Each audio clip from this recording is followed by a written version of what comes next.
थी तो मुझे थ्रैक से इम्प्लांट किया गया कि जस्ट गो, संभाली जा करके। तो कैसे संभाल रहा हूं मैं, पूरी कोशिश कर रहा हूं। ये गैजेट्स हैं जो मैं अपनी फैक्ट्री में बनाता हूं। रिहैबिलिटेशन एडमिनिस्ट्रेटर हूं, मेरे पास अपना पूरा इक्विपमेंट है, पूरा वर्कशॉप है। डिजीज वाइज मैं बच्चों में डेवलप करता हूं अपने ब्रेन से कि कहां पे सपोर्ट देने से किस जगह से बच्चे को रेस्ट मिलेगा और वहां से अपनी मेडिसिन के साथ हम कैसे करेंगे। कुछ दिन के बाद जो रिपोर्ट आई वो एकदम चौंकाने वाली थी। 0.73 से 73 पॉइंट समथिंग हो गया। तो मैंने कहा ये फिर गलत है, लेकिन दूसरी जगह थी।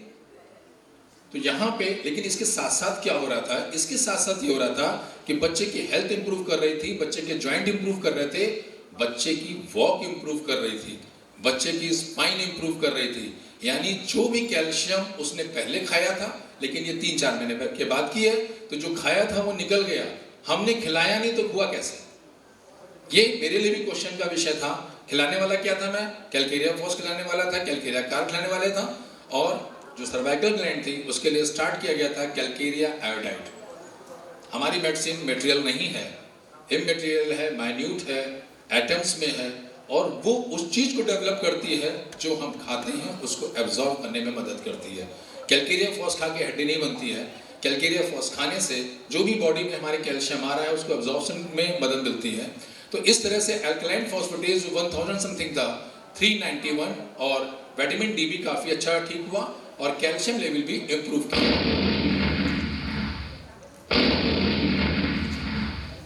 रेडियोलॉजी में भी इंप्रूवमेंट हुआ। 8 जून 2024, 28/10/2025, इतना समय लगा। 3 महीने बच्चा चला नहीं, उसको मैंने चलने नहीं दिया। पेरेंट्स से ये समझाया कि अगर हड्डी टूटती है तो प्लास्टर होता है, इसकी टूटी नहीं है, टूट जाएगी, टूट जाएगी तब प्लास्टर भी होगा, ऑपरेशन भी होगा। कंडीशन ऐसी नहीं है कि इसका ऑपरेशन हो सके, जस्ट गिव हर रेस्ट। और उन्होंने रेस्ट किया, मेरे मैनेजमेंट पे चला, मेडिसिन चली, और उसकी सबसे बड़ी इंपॉर्टेंट चीज जो डॉक्टर ममता ने किया, counselling of the parents and a patient, वो बहुत इंपॉर्टेंट है। क्योंकि हम रिहैबिलिटेशन एडमिनिस्ट्रेटर हैं, मेंटल साइड से भी देखते हैं, रिहैबिलिटेशन साइड से भी देखते हैं, फिजिकल साइड से भी देखते हैं। डॉक्टर ममता मेंटल साइड से बच्चों को देख के उनको काउंसिल करती हैं। तो जब होलिस्टिक अप्रोच लेके हम चलते हैं तो ऐसे रिजल्ट हमारे पास आते हैं। स्कोलियोसिस, उसमें भी बहुत अच्छा इंप्रूवमेंट आया, और जो बीच की लगी है इसमें एपिफिसिस मेटाफिसिस का डिस्ट्रक्शन खत्म, और जितना भी उसका शेप आ रहा है, जो मीडियल की तरफ वेच हो रही थी, वो भी कंट्रोल हुई with the help of a rehabilitation goods supports the mermaid splint. भाई इसका सेल नहीं चल रहा। और नेक फीमर जो बीच में डिस्ट्रैक्टेड था, ये लगा हुआ है, सेकंड वाली जो है इसमें देखेंगे, और थर्ड वन, वो first one. Step by step neck femur भी जुड़ा। नेक फीमर नहीं जुड़ता है ऐसा किताब में लिखा है, लेकिन इस बच्चे का फ्रैक्चर था ही नहीं, इसको ऑस्टियोमैलेशिया था, और ऑस्टियोमैलेशिया जो है वो सूडो फ्रैक्चर कहलाता है। दिखता तो है फ्रैक्चर है, लेकिन अगर पेरियोस्टम इंटैक्ट होगी तो कैल्सिफिकेशन मॉडिफिकेशन बहुत आसान होगा। इसके लिए स्टडी चाहिए, ये समझना पड़ेगा और पढ़ना पड़ेगा।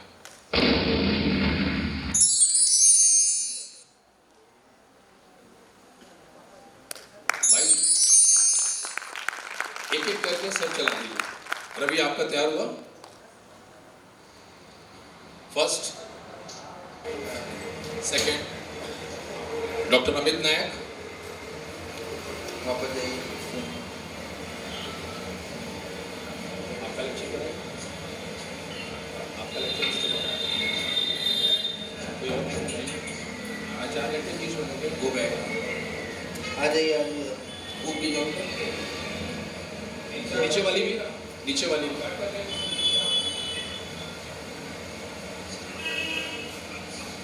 आप लोग किनारे हो जाइए, गिरेंगे नहीं।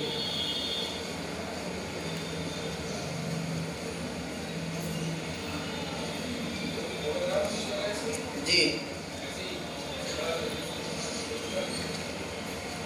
और जो पैथोलॉजी की रिपोर्ट्स लिखी हुई हैं, जो डिजिट्स लिखी हैं, जब तक हम होलिस्टिक नहीं लेंगे, सारी चीज़ें नहीं देखेंगे, तब तक कि मज़ा नहीं आएगा, सेटिस्फेक्शन नहीं होगा। हम तो जानते हैं मेरी होम्योपैथी बहुत अच्छी है, क्योंकि हमने इस घर में पैदा हुए हैं, तो इसको जहाँ तक ले जा सकते हैं, जो इसकी मैन्यूट थिंग्स हैं उनको हमें आगे बढ़ाना पड़ेगा। फर्स्ट, सेकेंड, थर्ड, फोर्थ, ये शायद वही है, इसको रहने दीजिए। अभी जब तक नेक्स्ट स्पीकर तैयार हो रहे हैं, जितना समय मुझे मिल रहा है मैं आपके साथ साझा करूंगा। अनुष्का 12 ईयर, 2016 में बच्चा मेरे पास आया था और advice surgery from the KGMC Lucknow. Advice surgery, बहुत सक्षम नहीं थे इसके फादर। इस पिक्चर में एक चीज़ दिख रही है, बच्चा पहले खड़ा है 5 साल का, बच्चा दूसरा है 12 साल का। 12 साल का बच्चा और 5 साल का बच्चा, हम ये नहीं कह सकते कि ये पैदाइशी है, यानी एक्वायर्ड है, यानी कहीं ना कहीं गड़बड़ हुआ है, एक्सीडेंट नहीं हुआ है। फिर ये क्या हुआ, यहाँ पे दिमाग चला, चूंकि मैं इसी पे काम करता हूँ तो चला, एक्सरे हुए, सरकार डायग्नोस्टिक, लखनऊ में एक ही मशीन ऐसी है जिसमें पूरे पैर का एक्सरे साथ आता है, पूरी बॉडी का, सरकार डायग्नोस्टिक। वहाँ से ये एक्सरे हुए, उसमें लिखा गया कि बाकायदा डिस्ट्रक्शन है।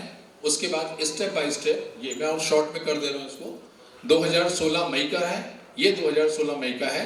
इसमें जो दिख रहा है, जो देखना है हमें लोकलाइज व्यू में, ये पॉइंटर नहीं चल रहा, ये लोकलाइज व्यू में देखना है, तो इधर मीडियल साइड पे देखिए जगह नहीं है एपिफिसीज मेटाफिसीज में, लेकिन लेटरल साइड पे एक गैप दिख रहा है, वो भी आधा। ये आधा गैप क्या है?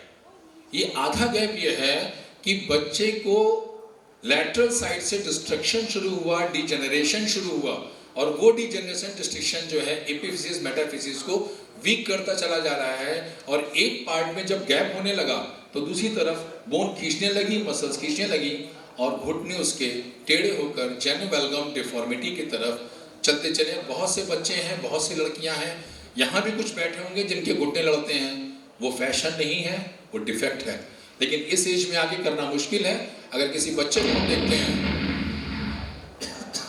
तो हम उसको मैनेज कर सकते हैं। एक पर्चा सामने लगा हुआ है, जो जकारिया सर ने बोला था वो उनका अपना एक्सपीरियंस था, लेकिन हाँ, ऐसे एक्सपीरियंस हमारे साथ बहुत होते हैं। सर एक चीज रह गई, मेरा फ्रैक्चर स्पाइन का हुआ था, लास्ट बता दीजिएगा। और भी लोग हैं यहाँ, स्पीकर खाली मैं नहीं हूँ। एडवाइस सर्जरी, ये पर्चा लेके मेरे पास आया, मैंने देखा, मैंने कहा कोई बात नहीं, ठीक हो जाएगी, मजाक हुआ। लेकिन जिसको भेजा था वहाँ पे KGMC के प्रोफेसर थे, उन्होंने भेजा था। उन्होंने इसलिए भेजा था क्योंकि वो होम्योपैथी से प्रेम करते थे, उनके बच्चों का भी इलाज में करता था, और वो जानते थे कि होम्योपैथी में दम है और हमारी मेडिसिन आगे काम नहीं कर रही हैं, तो कहीं ना कहीं डिफेक्ट है। मेरे पास अक्सर भेजते थे, और पहला केस जब मेरा ठीक हुआ था तो मैं उनके पास लेके गया था, डॉक्टर VP शर्मा, काफ़ी साल पहले की बात है। तो उन्होंने मुझे बताया कि तुम्हारे यहाँ अगर ये केस ठीक हो रहा है तो हम लोग मिल के काम करते हैं। वहाँ से शुरू हुआ था होम्यो ऑर्थो हीलिंग। रिपोर्ट से फीस लिए हैं, किसका हो गया, ठीक है, 5 मिनट। वहाँ से काम शुरू हुआ था, और ये रिपोर्ट्स जो हैं सब KGMC की हैं। इसमें फॉस्फोरस जो है वो कम था, लेकिन एल्कलाइन फॉस्फेटेज जो है 760 था।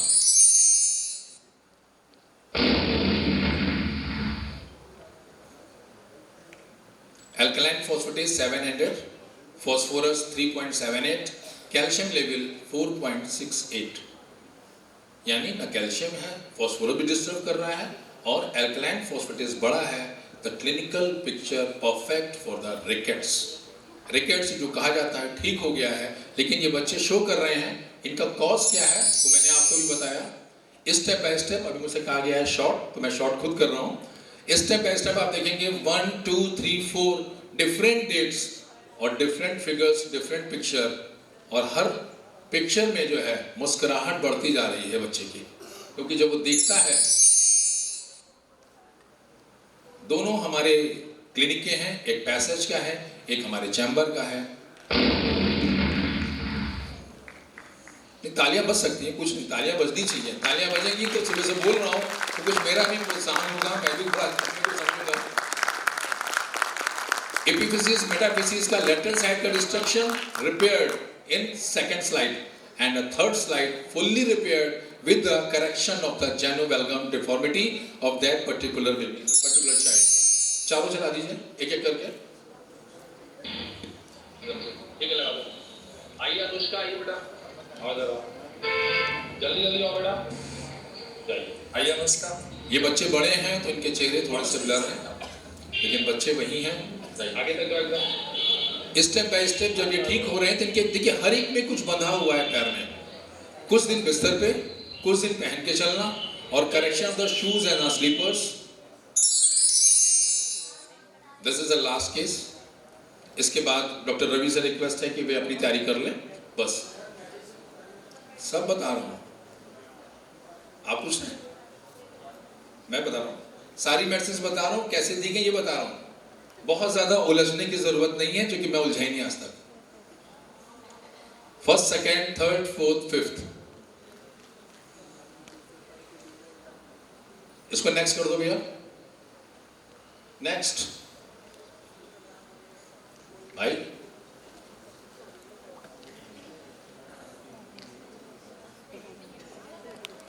देखो भाई, फिर अपने टाइम में काटूंगा नहीं. नेक्स्ट करिए.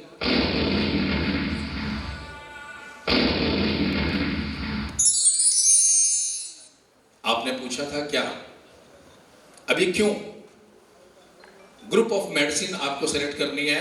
5000 दवाओं से इलाज हम नहीं कर सकते, ना मेरे पास इतना दिमाग है ना किसी के पास है. रिपर्टरी मदद करती है, निकल के लास्टली वही आती है. पहली मेडिसिन इसमें लिखी है ट्यूबरकुलिनम. मैं भी बहुत डरते डरते सोचता था मैं लिखूं ना लिखूं, क्वेश्चंस होंगे, क्या आंसर होंगे. वो मेडिसिन अपने आप में सब कुछ कहती है जो मैंने आपको दिखाया, और जितना दिखाया उसमें एक मेडिसिन और आती है, द कैलकेरिया आयोडाइड.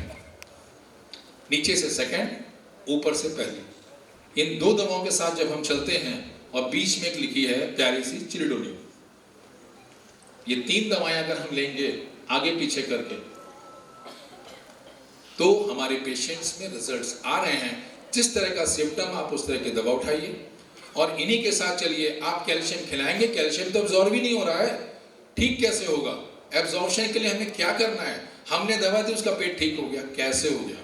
हमने दवा दी, उसको एब्जॉर्प्शन शुरू हो गया, क्योंकि वहां पे जो मेटाबॉलिक बोल डिसऑर्डर था, जो लीवर का डिस्ट्रक्शन था, सारी रिपोर्ट्स कह रही हैं अल्कलाइन फॉस्फेटेज, एसजीपीटी, और बाकी आपका कैल्शियम लेवल डिस्टर्ब कर रहा है. इसको हमें मैनेज करने के लिए उसके लीवर को भी ऑब्जर्व करना बहुत जरूरी है, और उसकी डाइट को ऐसी डाइट देनी है जिसमें कि कैल्शियम रिच सब्सटेंस हो, रागी का आटा हो, इस तरह के अंडा हो. नॉनवेज में खाता है तो वो जाए, नहीं तो फिर जितने भी ग्रेन्स हैं उसमें हमें ढूंढना है कि हम डाइट ऐसी कौन सी दें जो एक हिंदी में शब्द आता है सुपाच्य. स्वाद अनुसार नहीं, सेहत अनुसार. आज का जमाना है नमक सेहत अनुसार, शक्कर सेहत अनुसार, और खाना भी सेहत अनुसार. जैसा जरूरी है वैसा ही हमें खिलाना है. Nux vomica, chamomilla, Calcarea iodide, symphytum commonest medicine है. मेरी क्लिनिक में बहुत चलती है, बहुत चलती है. सिर्फ हड्डी जोड़ने के लिए नहीं चलती है. हड्डी जोड़ने के लिए नहीं चलती है क्योंकि सिम्फाइटम का काम हड्डी जोड़ना है ही नहीं. सिम्फाइटम का काम जितना भी कैल्शियम आप ले रहे हो, खा रहे हो, उसको प्रॉपर एसिमिलेट करना है, प्रॉपर आपके गट को रेगुलेट करना है. क्योंकि फैट सोल्युबल विटामिन डी होता है, और जब तक आपका पेट सही नहीं होगा आपको कुछ भी एब्जॉर्ब नहीं होगा. आप कुछ भी खिला दीजिए. Next please. यहां से काम नहीं कर रहे हैं. अरे यार मेरा पूरा करो ना.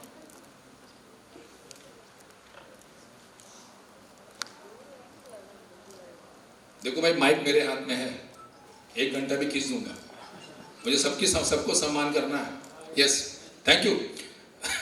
थोड़ा सा हंसते हंसाते भी चलना चाहिए, क्योंकि बोलते बोलते थक भी रहा हूं लेकिन हट नहीं रहा हूं. ये जो मैंने दिखाया था मैनेजमेंट पार्ट, जो मैंने रिहैबिलिटेशन एडमिनिस्ट्रेटर होकर सीखा, जो मैं डेवलप करता हूं, अगर किसी मेज का पाया अंदर की तरफ गिर रहा है तो क्या करेंगे? जिधर गिर रहा है उसके अगेंस्ट में सपोर्ट करेंगे तो सीधा हो जाएगा। पेड़ झुक रहा है तो सामने से सपोर्ट देंगे, पीछे से नहीं देंगे। इस तरह से अगर हम नींव को मजबूत करें यानी फुटवियर्स को मजबूत करें तो वेलगम डिफॉर्मिटी इस वाले से ठीक होगी। ये जो लास्ट में लिखा हुआ है जहां पे आर्च है, मीडियल बॉर्डर है, ये करेक्टिव मैं प्लास्टर से बनाता हूं, फाइबर प्लास्टर का, उससे मैं मोल्ड लेता हूं, मोल्ड करेक्ट करता हूं, फिर उन बच्चों को पहनाता हूं जब वो चलने लायक होते हैं। और इस साइड पे है लैटरल बॉर्डर है, अगर वेरस डिफॉर्मिटी है तो वो वेरस डिफॉर्मिटी थोड़ी कम करेक्ट होती है, वेल्गस डिफॉर्मिटी ज्यादा अच्छी करेक्ट होती है। वेल्गस में बच्चा चलता है तो गिर जाता है तो वो चलना कम कर देता है।